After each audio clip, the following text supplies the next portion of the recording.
Hi friends, glad to welcome you all back to another weekly tip from dataplatformcentral.com. So previously we had done a poll on what type of topics you would like to see in this channel. Thanks for all who responded to the poll. As per the majority choice, we have decided to go ahead with another Synapse pipeline tip, which is nothing but the ADF component available inside Azure Synapse. So in this tip, we are going to discuss on a new enhancements which has been introduced inside Synapse pipeline component of ADF as a preview feature. So this tip is about how you want to transfer data from an Amazon S3 bucket. Previously inside ADF, there was no way by which you could directly connect to an Amazon S3 bucket from within a data flow. For using Amazon S3 as a source, you have to first stage the data to a temporary location as a file or something, and before you use it inside a data flow.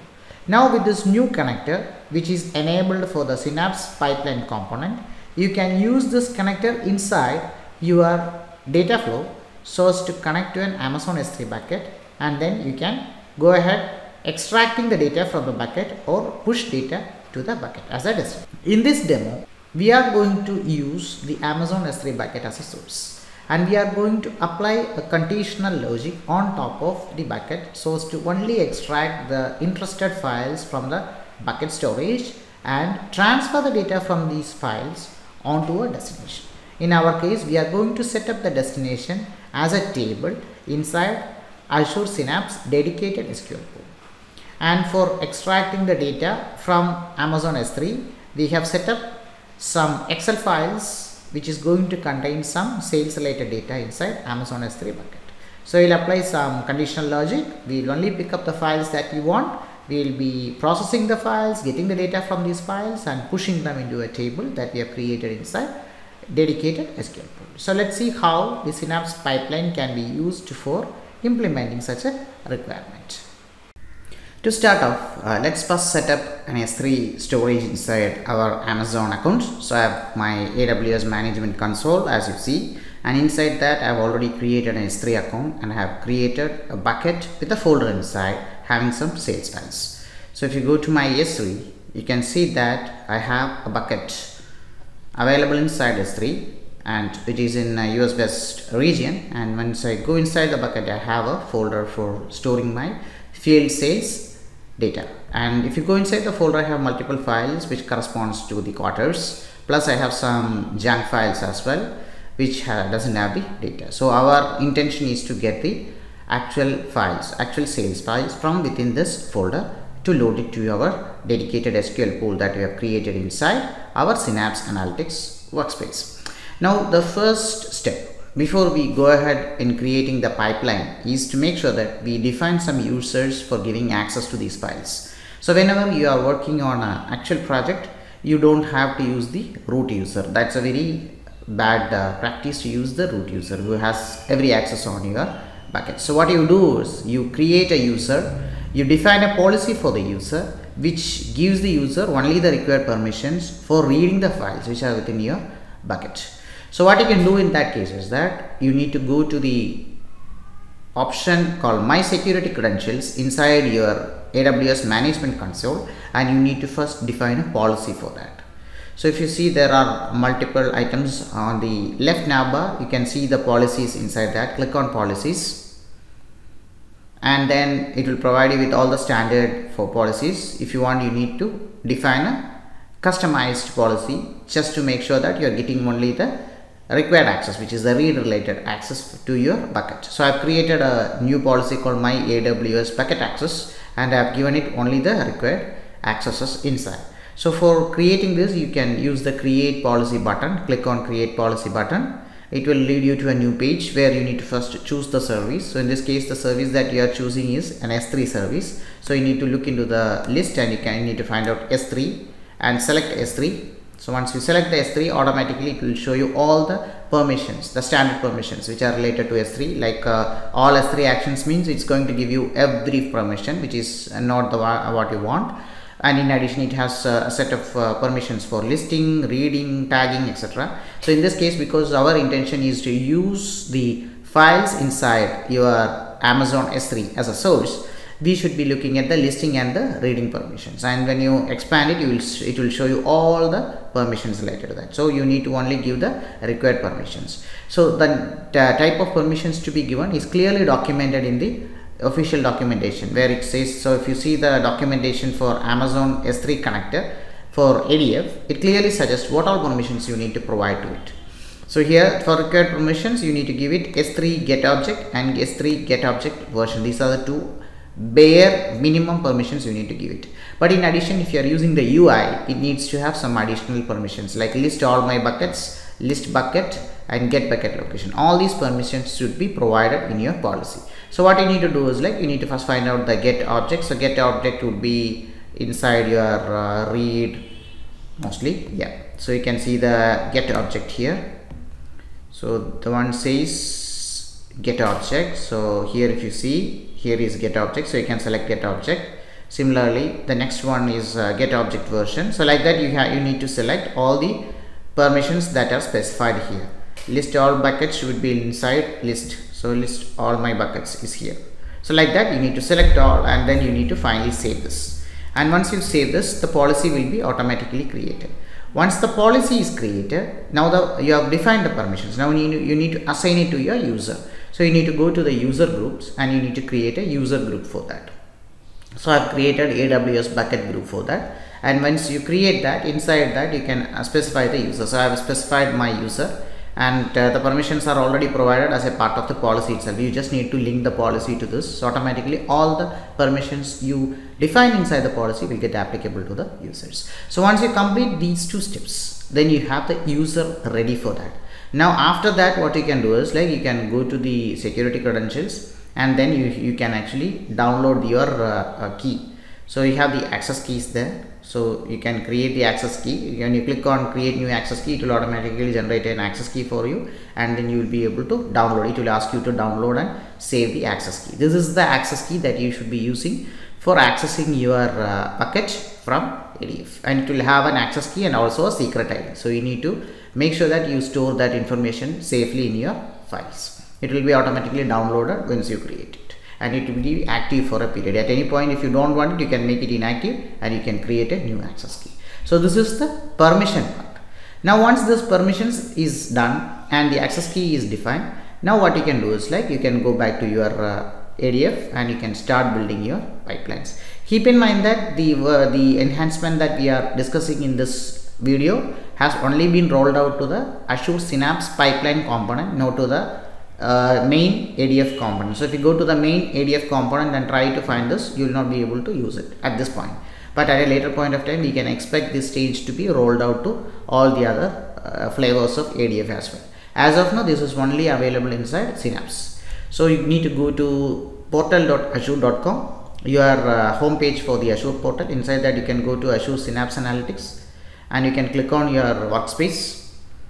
And once you click on your workspace, you can see the Synapse Studio, which is the one-stop development tool for creating your all Synapse related development. If you want to create any SQL code, if you want to create any Spark related code, if you want to create a pipeline, all the things can be done from within the Synapse Studio. So you need to click on the open inside Synapse Studio.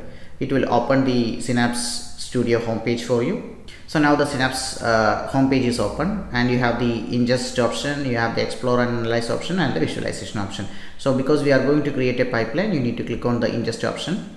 Now it will give you the copy task. So this is the way by which you can create the package using a copy wizard. But here we are going to create a package from the scratch, because we are going to use a data flow. So we need to go to the integrate option. You have multiple options on your left navbar, the home page, the data page, develop, integrate, and integrate is where you can create ADF pipelines from within your Synapse. So you click on integrate. It will open the same editor that you see inside your ADF pipelines, and when you click on plus icon, you can create a new pipeline. So click on plus pipeline, and it will create a new pipeline, and the first step is obviously to create a data flow. So what you can do is, like, you can inside move and transform, you can find a data flow task. You can drag and drop the data flow task to your pipeline, and then the first thing that you need to fill inside that, you need to point it to a new data flow. We don't have a data flow yet, so we are going to create a new. If you have something, you can select it. So click on new and it will automatically launch a data flow window. This is your data flow window. Inside this you need to first define a source, then you need to define any kind of transformations, and finally you need to define your destination. So in this demonstration we are going to use Amazon S3 as the source and Synapse dedicated SQL pool as the destination, and we are not going to define any transformations here because it's going to be a simple copy. Okay, so let's start by adding the source. Click on add source and automatically it will add a source task. Inside that you need to define the linked service and the data set. So you can click on new, and as you see Amazon S3 comes as the first option. This is the latest connector which was added recently, and this has been added only to your Synapse pipelines. So select Amazon S3, click on continue, and you need to click on the type of the file. If you remember, we had all the files as Excel files. So if you go to AWS and check your bucket, you can see that all of the files are XLSX, which means Excel files. So all the files are XLSX files. So you need to select Excel here. So select the option as Excel, click on continue, and now you need to define a linked service. So click on new, and then here you need to give the access ID and also the secret key. So as I told, once you create the access ID, it will automatically ask you to download the ID and the key. So you need to download it to a place inside your system. So I have it stored inside my system. So I'm going to the key and the secret ID. So you can see that the key is here and also the ID is also there. So I'm selecting the key. I'm coming and pasting it on the key ID. And for the secret access key, I'll again go back to the file and copy the secret key from here. So this needs to be kept handy because you would require it for logging in, and you don't have to put anything inside service URL. Once you have done, provided you have given all the permissions that we have discussed earlier, you can just click on test connection and make sure that the connection is successful. So as you see, the connection is now successful. So click on create to create the linked service. So the linked service is now created. Now you need to give the path. So click on the browse option. Browse option, you need to first click on your bucket name, and it is inside the folder called field sales. So you need to select field sales and click on OK. So that's the folder where you have all your files. Now you need to search for a sheet. All the Excel has a sheet called sheet 1, and we have the data coming from within the sheet 1. So type sheet 1 and also select first row as header, because all the sheets have the first row as the header row. And now you need to import the schema. If you want to import the schema, you can import it from the files itself, or if you want to import it from another sample file, that's also possible. If you want to set it up later also, that's also possible. So I'm going to set it from a sample file in this example because I already have the file set up locally. So I can just point to one of those sample files and take it from there. So I have the same file set up locally, so I'm just pointing to one of those files just to make sure that the schema is obtained. Now you can click on OK, and the linked service and the dataset will be defined, the source dataset, and you don't have to set the schema drift here because the schema is already set. Now if you can go and check the schema, you can see that the schema is correctly taken. And if you want to add the file name also, there is an option to do that. There is an option called column to store file name. You can select, like say, file source. You can select that, so that also will get added as a column inside your table. And also if you want to check this also, that is also easier. In case you don't have any files also, it will still not throw any error. If you have not set this setting, allow no files found, it will throw an error if it doesn't find any files inside that. So once you have set up all these things, now it's the time for you to select your destination. So what you can do is, like, you can click on the plus icon, and you have different sets of tasks here: multiple input output, schema modifier, row modifier, formatter. But in this case we are not going to do any of such transformations. We are going to directly select the sync, and in the sync we are going to select a dedicated SQL pool table. So you can click on new icon, and you need to select Azure Synapse Analytics. Click on continue, and again create a new linked service, and you can select your subscription, you can select your server name, and you can automatically select your dedicated SQL pool which you have created, and just pass the username and the password. So I'll pass the SQL admin username. If you have a different user also, you can pass that. I'm using the admin user for this demo. Enter the password, click on test connection. So once you enter your admin username and the password, it's fine. You can use any users, but it's always recommended to use another restricted user. Because of this simple demo, I'm using the admin user itself. So you can click on create. so that the connection to your destination is also done. And here you need to create a new table, so you need to select create new table option, and you can pass a value for that table. So you can like sales data, so you will name it table as sales data, and you can go to the mappings tab. You can disable the mapping and you can see that it's getting correctly mapped including the file source. I'm going to create a parameter also inside the data flow, and through this parameter, because while this package is executing, we are actually planning to iterate through each files. So for that purpose there should be a parameter which is able to take the file name. So we are going to create a parameter called file name, and in this parameter I'm going to just pass a test value for now. I'm going to pass the path for one of the files which exists inside our Amazon S3. So I'm going to pass /field sales / one of the file names. I have to pass this /field sales because all our files are inside another folder which is called the field sales folder. So I pass this. So I'm just passing a file name by default, and I'm seeing if the data flow works fine with this particular file. So we'll first validate it, and it's actually asking us to create a staging link service and a staging storage path, and also the sync doesn't have any schema, so these validations should be fixed. So for getting the staging condition, you need to go to the data flow, and in the data flow you have a section called staging. Here you need to select a linked service. So this should point to a Azure Blob Storage or a Azure Data Lake. So I am going to point to an Azure Data Lake.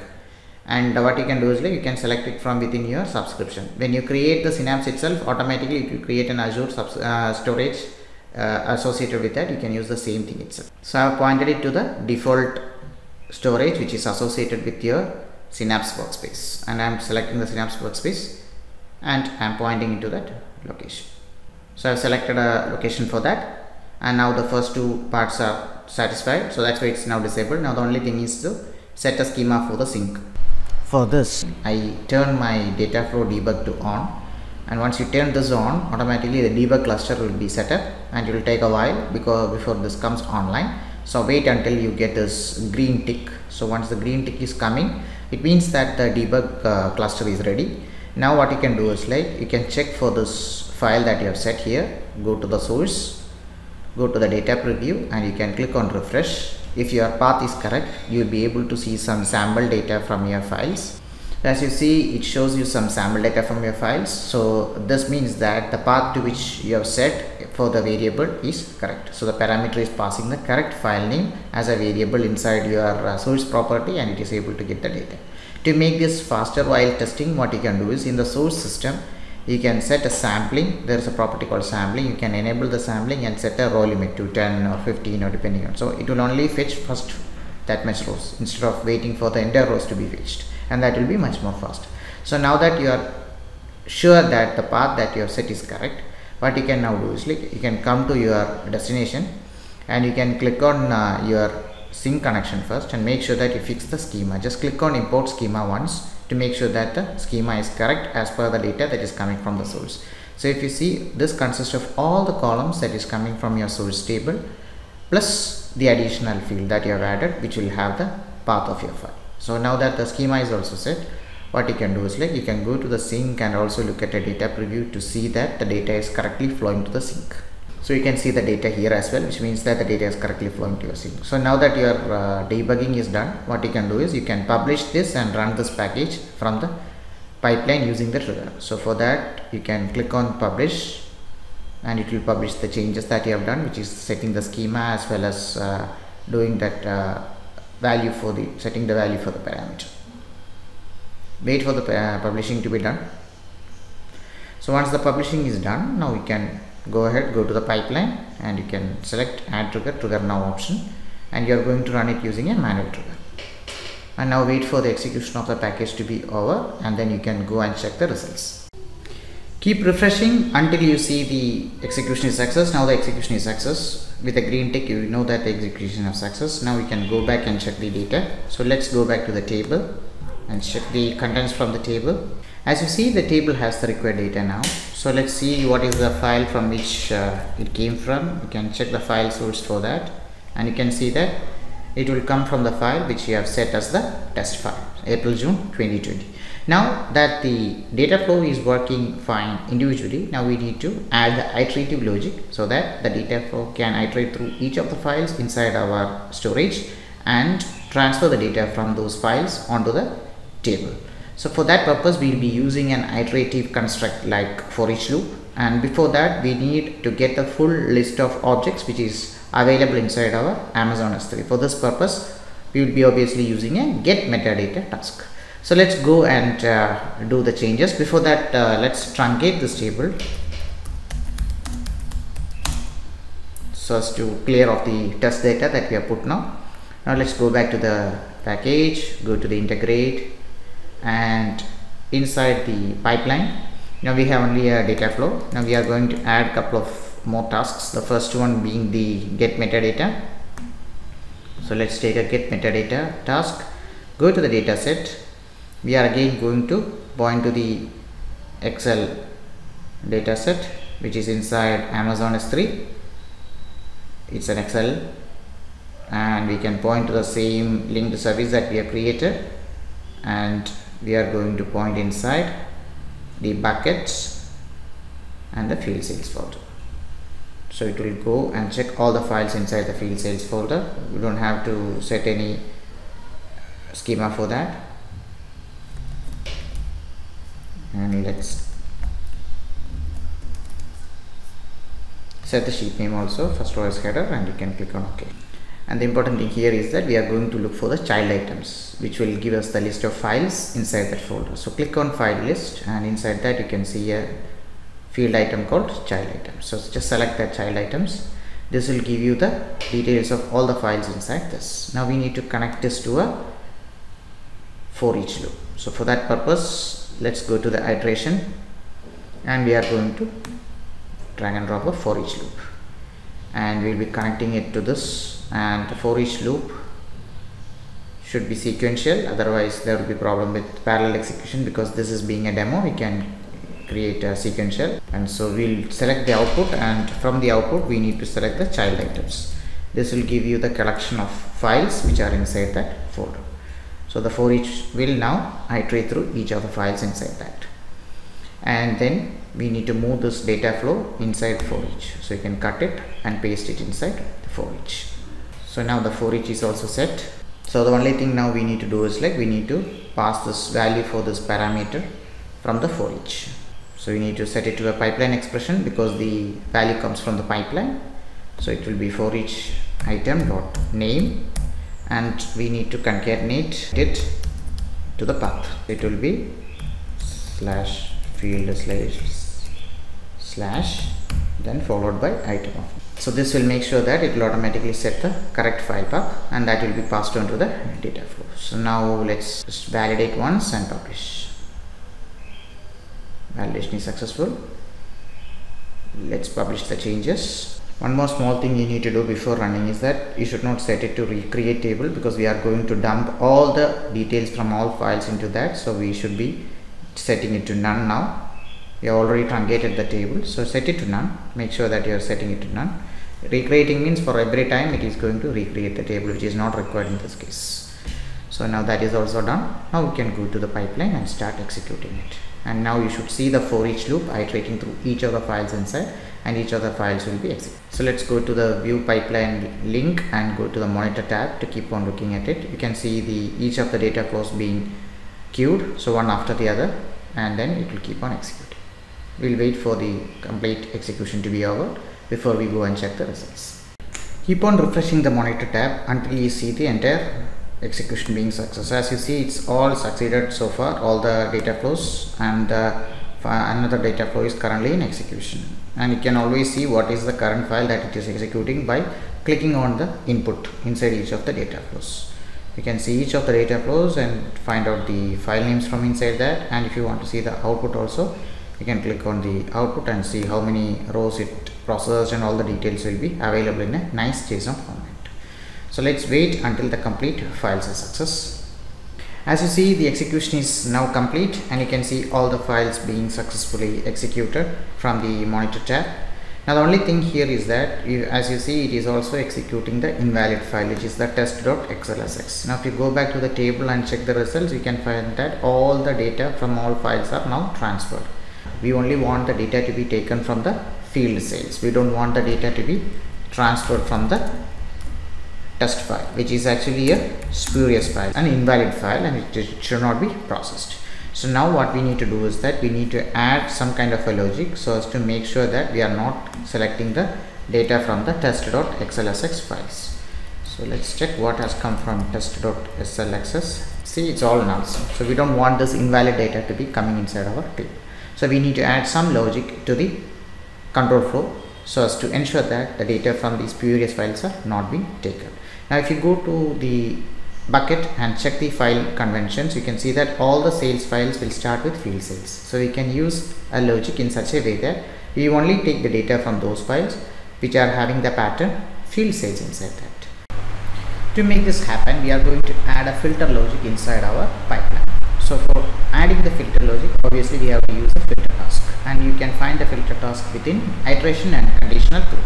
So drag and drop a filter task, and from the get metadata task we are going to connect the output to the filter task. So now we are going to only send the filtered output to our for each loop. So from the filter, then we will connect to the for each loop, and inside the filter we need to set up the filter condition. So there are two properties there. One is the item property, another one is the condition property. So for the item property, it's obvious that we need to point it to the output of our metadata activity. So click on metadata activity output, and inside that we have the child items collection coming. So you will set it to child items. So now that the items collection is set, now the second thing is to set the condition. So what is our condition? We need to only take those files which are having field sales inside their name. So you can click on add dynamic content, and there are multiple functions here. We are going to act on a collection of objects. So we are going to go to the collection functions, and there is a function called contains, which is the first option. Click contains, and what contains do is like it will return true if the dictionary contains a key. So in this case we have a collection which contains lots of files. We have to check for the file name there which corresponds to a pattern of field sales. So what you can do is like we can pass the item collection. So for that, item dot name, and in that name we should have the pattern as field sales. So this will ensure that out of the item collection, which consists of the child items, we will only select those which are having the name field sales within them. So click on OK. So now that the filter condition is set, now we need to go to the for each, and instead of getting it from get metadata, we need to get it from filter output. So if you see the filter output will have a value which will give the list of the filtered value. So you need to take it from output.value.